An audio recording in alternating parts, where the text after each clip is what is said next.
everyone, this is Cheryl. Thanks for coming back to my channel. Today I have something a little different for you. I started bullet journaling about a month or so ago, and I'm totally addicted. And this is what I wanted to show you today was my March layout. So this is a Archer and Olive journal, and it's a dot journal, and I have been playing around with different layouts and things like that. And today I wanted to show you the layout that I did for my week 2 for March.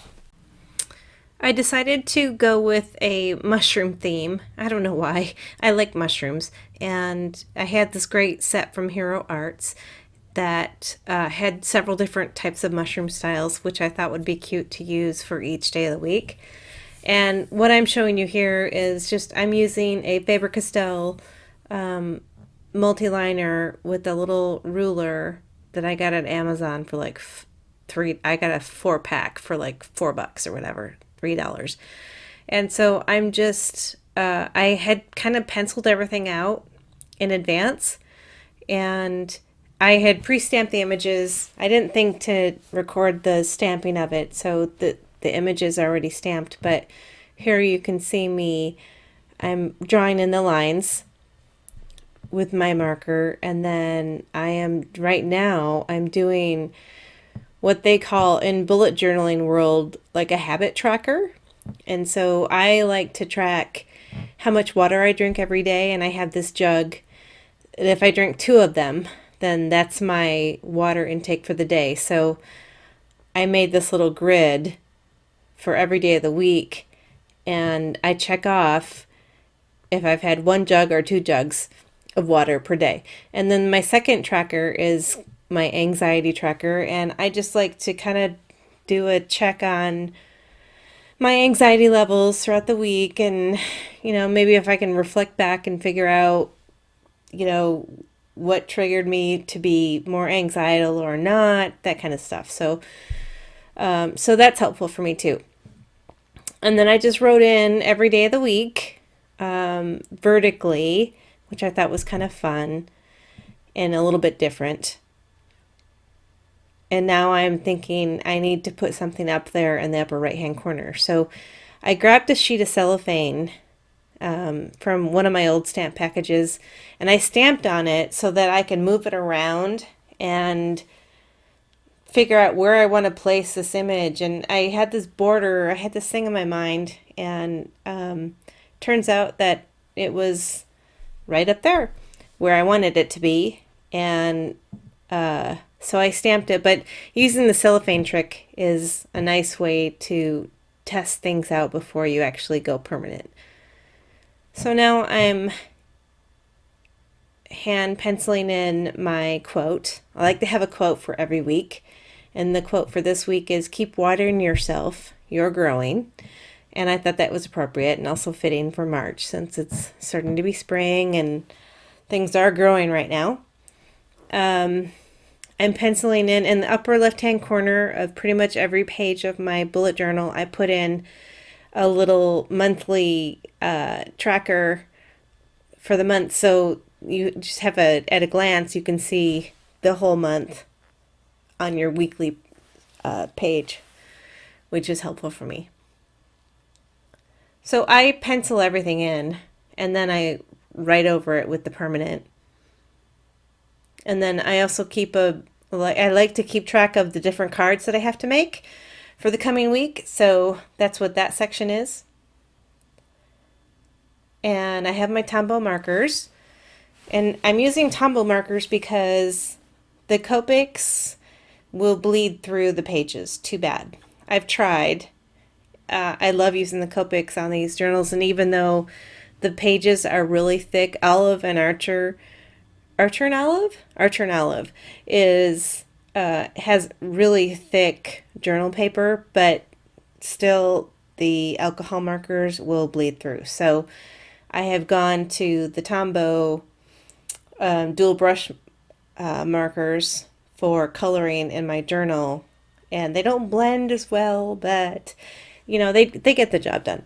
And I have a gazillion colors, so here I am just coloring in my mushrooms.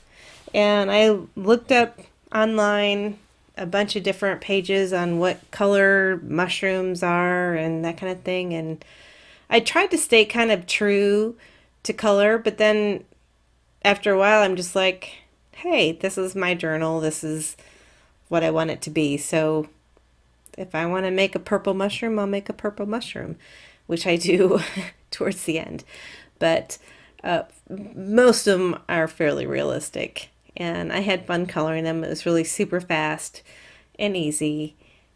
And I really liked how the theme of this whole weekly spread came out. And one of the things that I just want to mention why I love the idea of bullet journaling so much is that it gives me the outlet to be super creative on a weekly basis and also feel like I'm keeping myself organized as well. So I enjoy looking at my planner for the week because it's something that I stamped and colored. Or even if I didn't stamp it, I colored it or I drew it or whatever, but it gives me a great deal of satisfaction looking through my journal and going, okay, here's what I need to do with my week. And oh, by the way, here are all these lovely images that you colored or that you stamped or doodled, and it just it works for me. It gives me that extra level of satisfaction that I need, and it also keeps me encouraged to stay organized with my week. So, and also the next best thing about it is, you know what, if your layout for the week doesn't work for your system, like if this is too, for example, this week that I'm doing right now, if it is too just open-ended, you fix it for the next week. And you fix as you go and you trial and error, and it's just fun. I love bullet journaling, and I've only been doing it for 2 months now. And I don't know where it's been all my life, but I'm totally hooked. And I'm still going to make cards. I have a bunch on my list to do, and that's why I have a whole section on my weekly layout of cards to make that I need to not forget to make. So that's why I point that section out every week. So now I'm just coloring the little border that I stamped up top. I loved this quote, "Keep watering yourself, you're growing." And I wish I could give credit to the person I saw. I was watching a ton of bullet journaling videos, and I saw somebody used this quote for March, and I wrote it down and it stuck with me, and I just love it. And I wish I could give credit, but I don't know who to give credit to. But I thought that was a great quote for the week. So now I'm just adding some little, decorative finishing touches to the journal. Nothing crazy, just adding some highlights here and there. I have kind of a green theme going on since it's March, but what am I doing? I'm just adding some more color to the top border. And I think I'm done. So I'm going to do a little quick flip through. Here's my main March page. Remember, sometimes not getting what you want is a great stroke of luck. And then here's week 1, which is what we're in right now. And here's week 2. And I don't know what week 3 is going to look like yet, but stay tuned and maybe I will do a video for it. Thanks for stopping by my channel today, and I hope you enjoyed this video. If you did, I'd love for you to give me a thumbs up and leave a comment and let me know what you think. Thanks. I'll see you in the next one. Bye.